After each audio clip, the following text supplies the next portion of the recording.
ইহুদিরা কখনো আপনি দেখবেন না মুসা আলাইহিস সালামের সঙ্গীদেরকে গালি দেয়, খ্রিস্টানদেরকে কখনো দেখবেন না ঈসা আলাইহিস সালামের সঙ্গী যাদেরকে আমরা চিনি হাওয়ারিয়িন নামে, সে হাওয়ারিদেরকে কখনো গালি দেয়।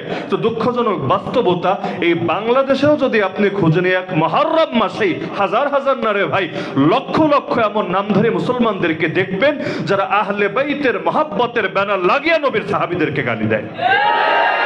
তো একদিকে তো তিক্ত বাস্তবতা এটা যে দুনিয়া জুড়ে সাহাবায়ে কেরাম রাদিয়াল্লাহু আনহুম এর ইজ্জতকে একদল নিজেদের জন্য হালাল করে নিয়েছে, যে তাদের সামনে যা মনে চায় তাই মনে হয় তারা করতে পারে। তো দীর্ঘদিন পর্যন্ত, অথবা আরো খাস করে বললে সেই স্বাধীনতার পর থেকে বা স্বাধীনতার আগ থেকে আজও পর্যন্ত বাংলার জমিনে সাংগঠনিকভাবে এই সাহাবা বিদ্বেষী যত দল আছে, আর সাহাবা বিদ্বেষী হওয়ার জন্য একটা মূলনীতি আমি বলে রাখি, সাহাবা বিদ্বেষী হওয়ার জন্য সকল সাহাবীর শানে বিদ্বেষ রাখা, সকল সাহাবী সমালোচনা করা, সকল সাহাবীর শানে কটূক্তি করা কখনোই আবশ্যক না। যেমন নবী বিদ্বেষী হওয়ার জন্য সব নবী বিরোধী হওয়া লাগে না। আরে আপনি ইহুদিদেরকে দেখেন, নবী মুসার উপরে তো ঠিকই ঈমান রাখে, কিন্তু মুহাম্মদুর রাসূলুল্লাহ সাল্লাল্লাহু আলাইহি ওয়াসাল্লামের উপর ঈমান রাখে না। আবার ঈসা আলাইহিস সালামকে হত্যা করার জন্য তার ঘরকে ঘেরাও করে ফেলেছিল। তো এক নবীর জন্য জান দিয়ে দেয়, কিন্তু আরেক নবীকে দেখতে পারে না, বিনিময়ে শেষ সময়ে গিয়ে জান্নাত নসিবে জোটে না, বরং জাহান্নামীদের তালিকায় তাদের নাম ওঠে। তো সাহাবায়ে কেরামের বিদ্বেষী হওয়ার জন্য সবার শানে বিদ্বেষ করা লাগে, বিষয়টা এমন না। সালাফে সালিহিন ইমামরা লিখে গিয়েছেন।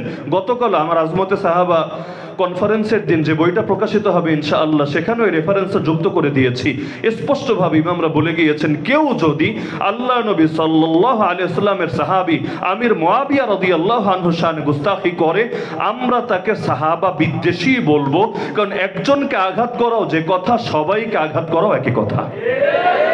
বাংলাদেশে কেউ যদি একজন পুলিশ সদস্যের গায়ে হাত তোলে, অনেক সময় হয় না মিছিল মিটিংয়ে বা বিভিন্ন আন্দোলনের সময় পুলিশের সঙ্গে জনতা সংঘর্ষে জড়িয়ে যায়, একজন পুলিশের গায়ে যদি হাত ওঠায়, তাহলে দেখবেন ওই একজন পুলিশ তার বিরুদ্ধে বাদী হয়েছে এমন না, গোটা পুলিশ প্রশাসন তার বিরুদ্ধে আদালতে বাদী হয়ে গিয়েছে। তো পুলিশের ক্ষেত্রে যদি একজনের বিরুদ্ধে যাওয়ার মানে পুরো প্রশাসনের বিরুদ্ধে যাওয়া হয়, তো নবীর সাহাবীদের ক্ষেত্রে একজনের বিরুদ্ধে যাওয়া মানেই তো সকলের বিরুদ্ধে যাওয়া হবে মৌলিকভাবে, যারা সাহাবায়ে কেরামের সামনে গুস্তাখি করে। এমন লোক আদৌ দুনিয়াতে একটা পাওয়া যাবে কিনা আমার সন্দেহ, এমনকি নাস্তিকদের মধ্যেও আদৌ একটা পাওয়া যাবে কিনা সন্দেহ, যে নবীর প্রতিটা সাহাবীর সামনে বিদ্বেষ রাখে। খেয়াল করলে দেখবেন যে সব সাহাবীকে নিয়েও যারা ঢালাও খারাপ মন্তব্য করে, ওদের সাথে আলাদা কথা বললেও কোনো একজন সাহাবী যিনি হয়তো জিহাদের ময়দানে ডাইরেক্ট নামেন নাই, অথবা তার উল্লেখযোগ্য কোনো কথা তার শানে গিয়ে বা ওই ব্যক্তির অন্তরে গিয়ে আঘাত করে নাই, দেখবেন বলবে গিয়ে সাহাবী হলে তার মতো হও। যেমন আমাদের যুগে অনেকে আমাদেরকে বোঝায়, হুজুর হলে অমুক হুজুরের মতো হও। এরকম হওয়ার কি দরকার যে জেল খাটা লাগে? এরকম হওয়ার কি দরকার যে গ্রেফতারির পরোয়ানা কাঁধে নিয়ে ঘুরে বেড়াতে হয়? হুজুর হলে অমুকের মতো মিষ্টি মিষ্টি মিষ্টি ভাষী হুজুর হয়ে যাও, ঝামেলা খতম। তো এখন এই টাইপের আচরণ অনেক সময় দেখবেন যারা নিজেদেরকে মুসলমান পরিচয় দেয় না তারা পর্যন্ত করে।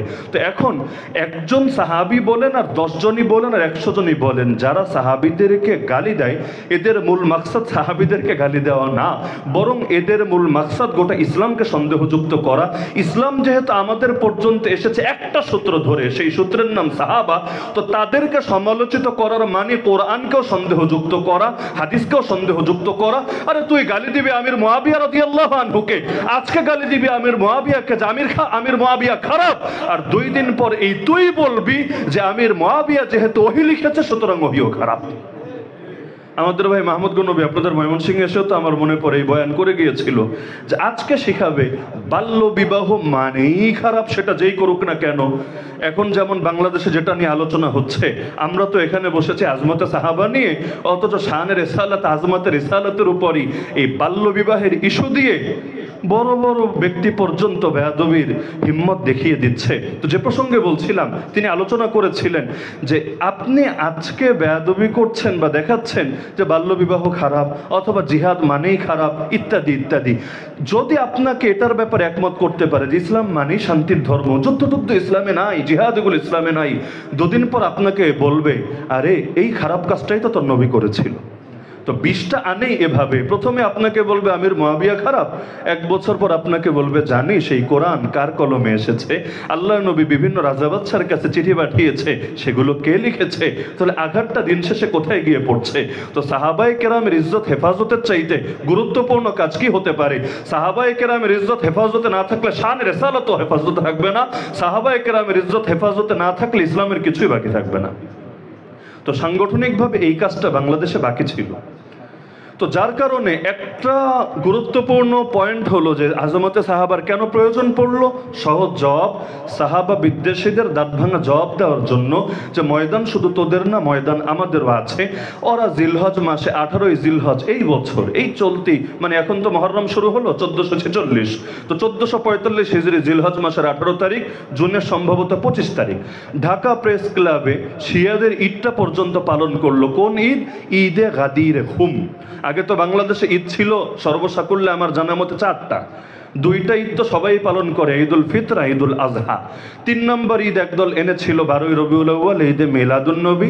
4 নম্বর ঈদ আরেক দল এনেছিল 27শে রজব, ঈদে মেরাজুন নবী। আর বাংলাদেশে এই বছর 5ম